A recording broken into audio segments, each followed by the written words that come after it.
বিয়ের আগে যে ডান্স গ্রুপটার সঙ্গে যুক্ত ছিলাম, বিয়ের পর সেটা ছেড়ে দিতে হয়েছিল ডিস্টেন্সের জন্য। তাই সোনারপুরেই খুঁজে নিলাম নতুন একটা প্রতিষ্ঠান। খুব সুন্দর, খুবই মিষ্টি একটা গ্রুপ, যেখানে সব কটা মেয়ে খুব ট্যালেন্টেড। আজকে সেখানেই পুজো, সরস্বতী পুজো, তাই চলে এসেছি সেখানে আনন্দ উল্লাস করতে। ঢুকেই স্টুডেন্টদের সাজানো এবং তাদের কিছু আঁকার ছবি দেখে ভীষণ ভালো লাগলো। খুব মিষ্টি করে সুন্দর করে সাজিয়েছে, তোমরা দেখতেই পাচ্ছ।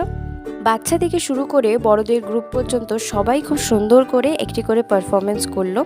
অনেকেই অনেক কারণে নাচে জানো তো, কেউ শখে, কেউ শরীর ঠিক রাখতে, কিংবা জীবনে বড় কিছু হওয়ার জন্য, বড় কোরিওগ্রাফার হওয়ার জন্য, জীবনে প্রতিষ্ঠা হওয়ার জন্য অনেকে নাচে।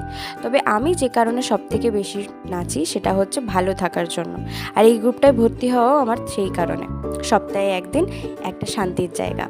আমরা যারা নাচ করি বা নাচ করতে ভালোবাসি তাদেরকে একবার